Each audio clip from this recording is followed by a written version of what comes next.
इसका मतलब पब्लिक भरोसा करती है बीजेपी के ऊपर। अब मोदी जी ने अनगिनत काम किए हैं पब्लिक की भलाई के लिए, और हर बार विपक्षी ये सोचते हैं कि इस बार तो हम सूपड़ा साफ कर देंगे, और अल्टीमेटली उनका सूपड़ा साफ हो जाता है। अब कोई और मुद्दा नहीं मिला तो यही मुद्दा लेके बैठ गए, क्योंकि वैसे तो कोई मुद्दा है नहीं, अपने से कुछ काम कर नहीं पाते। उनके जितने मिनिस्टर हैं सब कोई जेल में बंद है, कोई जेल जाने को तैयार बैठा है, कोई किसी घोटाले में लिप्त है। और मैं उन जनता का भी जो इस वीडियो को देखेंगे उनसे भी हाथ जोड़कर अपील करता हूँ।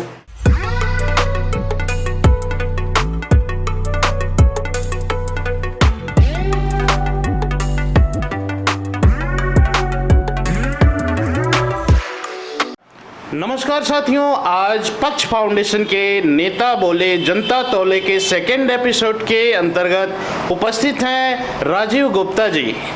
आप 25 वर्षों से बीजेपी जो कि एक राष्ट्रीय पार्टी है उसमें निरंतर कार्यरत रहे हैं। आज आप मोती नगर मंडल अध्यक्ष के पद पर हैं। आज हमारे स्टूडियो के अंदर आप बताएंगे कि बीजेपी आने वाले निगम पार्षद चुनाव में कौन सी रणनीति अपनाने जा रही है जिससे ज़्यादा से ज़्यादा वोट पब्लिक से लिए जा सकें। नमस्कार भाई साहब, और नमस्कार मेरे सभी सुनने वालों को। जैसा कि आप सब जानते हैं कि चुनाव का बिगुल बज चुका और अभी चुनावी तिथियां तय नहीं हुई हैं, और उसी के निमित्त हमारी पार्टी ने अभी बहुत बड़ा एक कार्यकर्ता सम्मेलन किया जिसमें हम पंच परमेश्वर, हर बूथ से 5 व्यक्ति, वो 5 व्यक्ति क्या थे? वो 5 व्यक्ति थे बूथ अध्यक्ष, बूथ पालक, BLA2 जो वोटों में कहीं पे वोट बनने हैं या कोई मर गया है या कोई शिफ्ट कर गया है वोट कटने हैं, और एक युवा कार्यकर्ता और एक महिला कार्यकर्ता। इन 5 का समावेश करके पंच परमेश्वर का एक बहुत बड़ा सम्मेलन रामलीला ग्राउंड में किया, जिसमें पूरी दिल्ली से लगभग 1 लाख से ज़्यादा कार्यकर्ता इकट्ठे हुए, और उन्होंने हमारे राष्ट्रीय अध्यक्ष श्री जगत प्रकाश नड्डा जी को सुना। उन्होंने हमें दिशा निर्देश दिए। पार्टी की सिंपल सी रणनीति है कि सबका साथ सबका विकास। आपको पिक एंड चूज नहीं करना। आपको जनता में कोई भी व्यक्ति आपके पास अपनी समस्या लेके आता है तो जितनी यथासंभव हो सके आप उसकी मदद करेंगे। घर घर जाकर संपर्क करना, और आज तक जितने भी काम हमने कोरोना के अंदर कितना राशन फ्री बांटा, क्या क्या किया, कैसे वैक्सीन लोगों को फ्री उपलब्ध कराई गई। आप ये देखिए, विपक्ष वाले कहते थे 10 साल 20 साल 25 साल लग जाएंगे वैक्सीन बनने में, और आज आप देखिए कि भारतीय जनता को 80% जनता को वैक्सीन लग चुकी है, और एक डोज तो सबको ही लग चुकी है और 80% जनता को दूसरी डोज भी लग चुकी है। तो यही हमारी उपलब्धियां हैं भारतीय जनता पार्टी की और मोदी जी के सुशासन की, जिनको हम इस चुनाव में लेकर आगे बढ़ेंगे और निरंतरता प्रयास करते रहेंगे कि हमारे वार्ड नंबर 90 में, जो अब 90 हो गया, पहले 100 था, निरंतर ये कोशिश करते रहेंगे। जहाँ भी हमारे कोई भी भाई बहन को तकलीफ है तो हम 24/7 उसके लिए हाजिर हैं, और ये पहले भी हमने दिखाया है, अब भी दिखा रहे हैं और आगे भी दिखाते रहेंगे। यही हमारी चुनावी रणनीति है। बड़ा सिंपल सा हमारा एक एजेंडा होता है, एक भारत श्रेष्ठ भारत, और दूसरा सबका साथ सबका विकास। राजीव जी, जैसा कि बीजेपी काफ़ी लंबे समय से सत्ता पक्ष में रही है दिल्ली MCD में, तो आप कौन सी ऐसी रणनीति अपनाएंगे कि वोटों के प्रवाह को ज़्यादा से ज़्यादा अपनी तरफ मोड़ा जा सके? जैसा कि आपने बताया कि सत्ता पक्ष में बीजेपी रही है, आपके सवाल का जवाब आपके सवाल में ही है। इसका मतलब पब्लिक भरोसा करती है बीजेपी के ऊपर। बीजेपी के नेता नहीं, एक सेवक के रूप में काम करते हैं। वो अपने क्षेत्र की जनता का ध्यान रखते हैं, उनके दुख सुख में जाते हैं। कोई परेशानी होती है तो उनके बीच में खड़े होकर उस परेशानी को हल करते हैं। अगर हल नहीं करते तो उसका एक समाधान निकालते हैं कि कैसे उसे हल किया जा सकता है। जैसे आपने कहा, इसीलिए पब्लिक का विश्वास हम पे बना रहता है, और हर बार विपक्षी ये सोचते हैं कि इस बार तो हम सूपड़ा साफ कर देंगे, और अल्टीमेटली उनका सूपड़ा साफ हो जाता है। और दिल्ली की जनता जानती भी है कि कौन मगरमच्छी आंसू बहाता है और कौन जनता के बीच में जाके खड़ा होता है। जी, एमसीडी का जिस तरह से परिसीमन किया गया है, विपक्षी पार्टियां ये आरोप लगा रही हैं कि ये बीजेपी को फ़ायदा देने की एक साजिश है।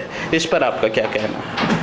देखिए, ये जो विपक्षी पार्टियां हैं, ये जो कह रही हैं कि ये बीजेपी की एक साजिश है, ये बीजेपी ने नहीं किया है। इलेक्शन कमीशन ने परिसीमन करवाया है और इलेक्शन कमीशन एक इंडिपेंडेंट बॉडी है। उसके बाद उन्होंने ये परिसीमन आने के बाद अगर उसमें कोई क्वेरीज थी, कोई प्रॉब्लम थी, तो उन्होंने उसकी एक टाइम फ्रेम रखा था। इस टाइम तक आप अपनी प्रॉब्लम्स या कोई आपको दिक्कत है तो आप फाइल करें हमें, उसका रिजल्ट, उसकी कोई दिक्कत आ रही है तो हमें बताएं। अब जो पार्टियों ने बताया, अब ये वही बात है कि नाच ना जाने आंगन टेढ़ा, अब कोई और मुद्दा नहीं मिला तो यही मुद्दा लेके बैठ गए, क्योंकि वैसे तो कोई मुद्दा है नहीं, अपने से कुछ काम कर नहीं पाते। एमसीडी को तंग करने के लिए एमसीडी का फंड एमसीडी को दिया नहीं, और फिर भी हमारे भाजपा के कार्यकर्ताओं ने और नेताओं ने मिलकर दिल्ली की एमसीडी को इस कदर चलाया कि वो खुद ही हैरान और परेशान है कि यार अब हम क्या करें। तो अब और कोई मुद्दा नहीं मिला तो एक ये मुद्दा बना दिया कि परिसीमन अपने हिसाब से किया है। मेरे ख्याल से वो लोग इतने पढ़े लिखे हैं, इलेक्शन कमीशन एक इंडिपेंडेंट बॉडी है और वो अपने हिसाब से सर्वे करा के ये सारा परिसीमन करती है, और वो सब पार्टियों की राय से ही वो फाइनलाइज होता है, किसी एक पार्टी की राय से नहीं होता। जैसा कि वार्ड नंबर 90 मोती नगर में महिला सीट हुई है, ऐसा पता चल रहा है, तो महिलाओं के लिए आपके प्रत्याशी ऐसी क्या रणनीति अपनाने जा रहे हैं जिससे कि वार्ड नंबर 90 में बीजेपी की जीत हो सके? मैं पहले एक बात क्लियर कर देना चाहता हूँ, हमारी एक कार्यकर्ता बेस पार्टी है और इसमें कोई एक पर्सनल व्यक्ति की रणनीति नहीं होती। जो दिशा निर्देश हमें हमारा संगठन देता है उसी के दिशा निर्देश अनुसार हमारी रणनीति होती है। और अभी महिला सीट है, ये सब पूरा एक सबकी राय ली जाती है, फिर एक मत से हमारी पार्टी ही एक ऐसी पार्टी है जहां सबकी राय लेके एक मत होके कैंडिडेट का डिसीजन होता है। किसी के घर बैठ के इंडिविजुअली बाकी पार्टियों की तरह हमारी पार्टी में टिकट नहीं मिलती। जो भी महिला प्रत्याशी होगी, संगठन भाजपा का मोती नगर मंडल का संगठन उसके साथ है, और हम ऐसी आशा करते हैं कि हम पिछली बार से ज़्यादा वोटों से उसे जिता के लाएंगे। जी, बीजेपी पर इस चुनाव में, जो कि एक निगम पार्षद का चुनाव है, इसमें भी ऐसा आरोप लग रहा है कि ये चुनाव भी मोदी बनाम विपक्षी पार्टी होने जा रहा है। विपक्षी पार्टियां ये कह रही हैं कि दिल्ली में बीजेपी का कोई सर्वमान्य चेहरा नहीं है। इस पर आप क्या कहना चाहेंगे? देखिए, एक बात होती है, जो घर का बड़ा होता है ना, उसका सम्मान हमेशा होता है, और मोदी जी का सम्मान सदा ही है। अब मोदी जी ने अनगिनत काम किए हैं पब्लिक की भलाई के लिए, तो स्वाभाविक है जो घर का बड़ा होता है उनका नाम आता है। जो व्यक्ति कर्मठ होता है, कर्तव्यशील, अब उनके पास कोई ऐसा चेहरा ही नहीं है, कोई व्यक्तित्व ही नहीं है ऐसा जिसका नाम वो ले सके, क्योंकि उनके जितने मिनिस्टर्स हैं सब कोई जेल में बंद है, कोई जेल जाने को तैयार बैठा है, कोई किसी घोटाले में लिप्त है। तो अब वही वाली बात है कि वो कितना खिसियानी बिल्ली खम्बा नोचे वाली बात है। उन्हें कोई मुद्दा तो मिलता नहीं। कभी वो मोदी जी की बात को लेके कह देते हैं जी मोदी जी के नाम पे। अरे भैया, मोदी जी हमारे पार्टी के सर्वश्रेष्ठ नेता हैं, उनकी लीडरशिप में हम सब चल रहे हैं, तो इसमें स्वाभाविक है कि कोई भी व्यक्ति, कोई भी पार्टी अपने बड़े नेता के नाम को लेकर चलती है, उनका अनुसरण करती है। अब सामने वाले के पास नहीं है तो इसमें हमारा कसूर तो है नहीं जी। धन्यवाद राजीव जी। लास्ट में चलते चलते वार्ड नंबर 90 मोती नगर की जनता के लिए आपका क्या संदेश है, कृपया विस्तार से बताएं। मोती नगर की जनता मेरा परिवार है और इसके लिए सिर्फ और सिर्फ मेरा एक ही संदेश है। जैसे 5 साल से मैं किसी के भी एक फ़ोन पे कहीं पे भी कोई कार्य होता है तो मैं, मेरे मंडल की टीम, मेरे संगठन के कोई भी कार्यकर्ता वहाँ उसी वक्त, कोई भी अगर कोई घटना घटती है तो उसी वक्त हमारे संगठन से कोई ना कोई व्यक्ति वहाँ पहुँच के उस दुख या सुख की घड़ी में खड़ा होता है। और हमारा ये संदेश है कि हम आगे भी निरंतर 24 घंटे आपकी सेवा में हमेशा खड़े हैं। यदि आपको कोई भी दुख तकलीफ है तो हमारा भाजपा का संगठन आपके लिए सदा आपके साथ खड़ा है।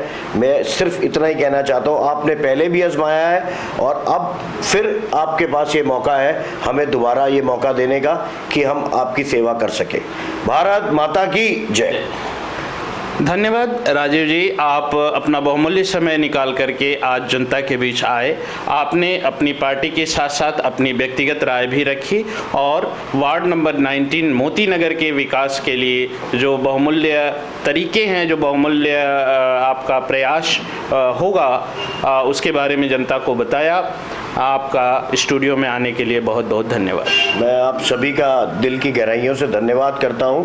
आप सब लोगों ने मुझे इसके लिए बुलाया और मैं उन जनता का भी जो इस वीडियो को देखेंगे उनसे भी हाथ जोड़कर अपील करता हूं कि अपनी आंखें खोलिए और सच को चुनिए, सच को देखिए। ये झूठे वादों में ना फंसें, पहले भी हम फंस चुके हैं और उसका खमियाजा हमारी दिल्ली भुगत रही है, हमारा वार्ड 90 नंबर भुगत रहा है। तो मैं हाथ जोड़कर आप सबसे ये अपील करता हूं कि कम से कम इस बार ये झूठे वादों में ना फंसें और सच का साथ दें। भारत माता की जय।